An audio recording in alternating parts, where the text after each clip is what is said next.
pero le dejaban hacer, le dejaban pasar todo. ¿Se acuerdan de la corrupción de los hijos de Martita Sagún? Como si no pasara nada, y en Estados Unidos ni se inmutaban. Poco más de lo mismo ocurrió con el gobierno de Felipe Calderón, uno de los presidentes más complacientes con Estados Unidos en materia de seguridad. Fue Felipe Calderón el hombre que le abrió las puertas a las agencias de seguridad, particularmente a la DEA. La DEA tenía una relación estrecha con la Secretaría de Marina, una Secretaría de Marina que incluso permitía que agentes de la DEA se encasquetaran en los uniformes de la Marina para ir tras capos de la droga como Joaquín El Chapo Guzmán. Felipe Calderón, un hombre que decidió declarar una guerra contra los cárteles sin saber realmente de lo que se le venía encima. Al final tuvo que ir a tocarle las puertas al Pentágono para pedir auxilio por situaciones que se le salieron de la mano a Felipe Calderón. Fue Felipe Calderón el hombre que realmente condenó a México a ser una fosa común de cientos de miles de víctimas. Y realmente esto, a pesar de que hoy veamos las constantes críticas que se tienen hacia el presidente de México porque no ha resuelto el tema de la violencia, lo cierto es que bajo la presidencia de Felipe Calderón se registraron los peores crímenes de lesa humanidad por los que Felipe Calderón ya hubiera sido condenado por menos ante la Corte Internacional de Justicia de La Haya. Y otra vertiente, la vertiente del dinero. ¿Cómo es posible que Felipe Calderón se haya convertido en uno de los hombres más ricos? Pues básicamente porque todo se le permitía. ¿Por qué? Porque Felipe Calderón le daba manga ancha a las agencias de inteligencia. Uno de los episodios quizá más tristes o más significativos de esta forma en que Felipe Calderón aceptaba como un trágala las consignas de Washington fue a raíz del asesinato de Jaime Zapata, uno de los agentes estadounidenses que murieron en la carretera de San Luis Potosí bajo su presidencia. A raíz de ese crimen, a raíz de ese asesinato, Felipe Calderón aceptó la exigencia de Barack Obama para que permitiera el despliegue de drones militares para espiar al cártel de los Zetas, a quien se consideraba como responsable del asesinato de ese agente. Esa cacería contra el cártel de los Zetas prácticamente marcó el principio del fin para el cártel de los Zetas, que aunque sigue vivo, no lo es hoy con la misma fuerza, el mismo poder que tuvo bajo la presidencia del expresidente Calderón. Y todo este recorrido habla de hasta qué punto realmente los presidentes de México, por activa o por pasiva, prácticamente le han dicho sí a las consignas de Washington y tristemente también a las directrices de la CIA.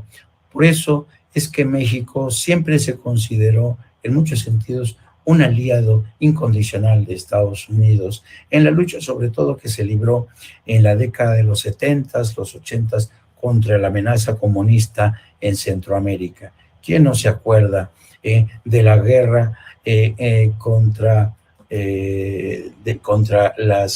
la guerrilla sandinista que batallaba contra el dictador nicaragüense hasta que finalmente consiguieron derrotarlo? Pero en medio de esa batalla Estados Unidos siempre estuvo a favor de los suyos, es decir, de los dictadores. ¿Quién no se acuerda de los golpes de Estado de las que la CIA impulsó y perpetró, por ejemplo, en Chile? ¿Quién no se acuerda de ese golpe de Estado cruento que le costó la vida a cientos de chilenos y sobre todo al presidente Salvador Allende, un hombre realmente valiente, un hombre que defendió hasta las últimas consecuencias las reservas estratégicas de cobre, y fue precisamente la CIA y fue Henry Kissinger quien le dio el visto bueno a este golpe de Estado en Chile. ¿Quién no se acuerda de estos golpes de Estado? Y así la CIA fue durante mucho tiempo responsable y artífice de estas dictaduras militares, en Chile, en Argentina, en Uruguay, en Perú. ¿Quién no se acuerda de la Operación Cóndor? Esta Operación Cóndor que convirtió prácticamente a estas dictaduras del Brasil, Argentina, Chile, Uruguay, Paraguay, realmente en un campo de la muerte para muchos líderes políticos, algunos de ellos que consiguieron escapar y salvar vida aquí en México en la década de los 70s y los 80s. Y muchas de estas prácticas de la CIA que utilizaron, por ejemplo, en América del Sur, también se repitieron aquí en México. Muchos de los vuelos de la muerte que, por ejemplo, la CIA junto con los militares practicaron en Chile o en Argentina, también se practicaron en México. Y de eso poco se habla, de eso nunca se escandalizó el Departamento de Estado de los Estados Unidos. De tal suerte que, digamos, que la CIA, de esta manera encubierta, soterrada, siempre estuvo soplándole la nuca a algunos de los líderes políticos de México. Se sospecha también que lo hizo bajo la presidencia de Enrique Peña Nieto, aunque no se sabe.